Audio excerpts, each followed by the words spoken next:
सच्ची घटना है। एक बहुत ही विद्वान संत एक सम्मेलन में शाक्त मत का खंडन करने के लिए जा रहे।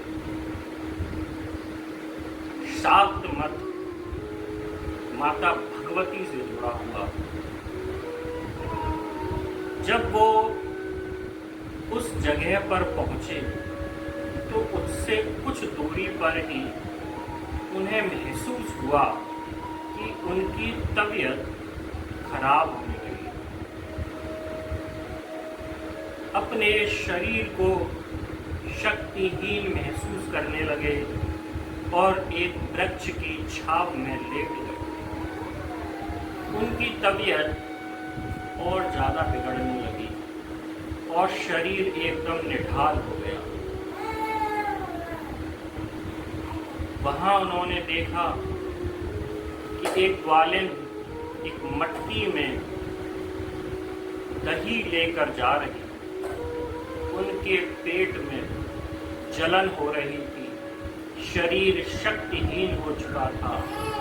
उन्होंने बड़ी हिम्मत जुटाकर उस ग्वालिन को इशारा करते हुए आवाज लगाई कि अपने पात्र में से थोड़ा सा दही मुझे दे दो, जिससे मेरे पेट में जो जलन हो रही है वो शांत हो जाए।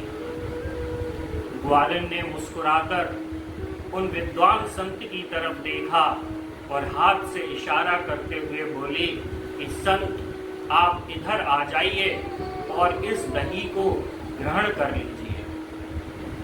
संत बोले कि हे ग्वालिन, मेरा शरीर निढाल हो चुका है, मेरी तबीयत खराब हो चुकी है और मेरी स्थिति अब ऐसी नहीं कि मैं एक पग भी चल पाऊं। मेरा शरीर शक्तिहीन हो चुका है। वो ग्वालिन मुस्कुराई और बोली कि आप मुझे बहुत ही विद्वान संत लगते हैं, लेकिन इस घटना के बाद भी आप ये नहीं समझे कि शक्ति ही इस सृष्टि की रचना का मात्र साधन है। जिस शक्ति के बिना शिव अधूरे हैं और शिव के बिना शक्ति अधूरी है, उस शाक्त मत का खंडन करने के लिए आप इतनी दूर चले आए, लेकिन आप में इतनी भी शक्ति नहीं कि इस दही को लेने के लिए आप कुछ पग भी चल पाएं।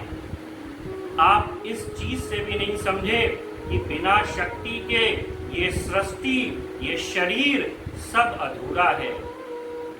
जब उस ग्वालिन के मुख से उन संत ने ये वाणी सुनी तो उनके रोंगटे खड़े हो गए और वो समझ गए कि ये ग्वालिन के रूप में साक्षात मां भगवती उनके सामने खड़ी हुई।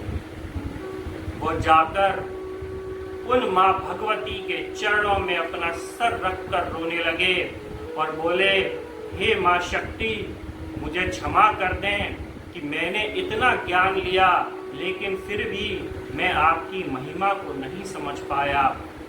शिव और शक्ति तो एक ही रूप हैं, भला मैं मूर्ख इतना ज्ञानी कैसे हो सकता हूँ कि मैं शक्ति पर ही प्रश्न चिन्ह लगा दूं, शाक्त मत का खंडन कर दूं। आपने आज मेरे ज्ञान के चक्षु खोल दिए हैं और आज आपके दर्शन पाकर मेरा जीवन कृतार्थ हो गया है। हे माँ भगवती, इस बालक से जो भूलवश गलती हुई उसे क्षमा करें और अपनी चरणों की रज में मुझे स्थान दें। ऐसा कहकर वो महात्मा को दर्शन देकर माँ भगवती अंतर्ध्यान हो गईं। भगवान शिव ने भी शिव पुराण में कहा है कि शिव और शक्ति मैं ही हूँ, मेरे बिना शक्ति अधूरी है और शक्ति के बिना मैं ही अधूरा हूँ।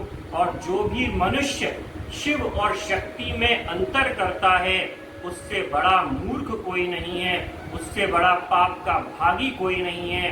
एक शिव जी के भक्त थे भृगु मुनि, जिन्होंने शिव और शक्ति में अंतर करने की गलती की थी और जिनका दंड उन्हें मिला, लेकिन उनके ज्ञान चक्षु भी उस दंड के बाद खुल गए और उन्होंने भगवान शंकर और माता पार्वती से क्षमा मांगे और उन्होंने कहा कि अब मैं समझ गया कि शिव और शक्ति एक ही है। उस समय भगवान शंकर ने उन भृगु मुनि को अर्धनारीश्वर रूप में दर्शन दिए और समझाया कि प्रत्येक मनुष्य का आधा अंग उसकी शक्ति, उसकी पत्नी ही है। इस प्रकार उस अद्भुत अर्धनारीश्वर रूप के सर्वप्रथम दर्शन पाकर भृगु मुनि कृतार्थ हो गए। बोलिए हर हर महादेव, जय जय मां भवानी, जय।